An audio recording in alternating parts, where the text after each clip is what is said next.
Lay out all the door frame parts on the ground. Check the door hinge direction against the door panels. The aluminum threshold sits at the bottom, and the hinges face outside and upwards. Using long wood screws provided, screw frame pieces at the pre-drilled holes at each corner.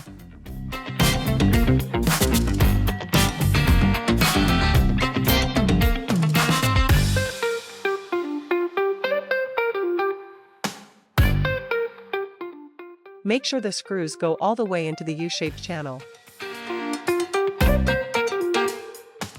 Slide the assembled door frame into the front wall opening.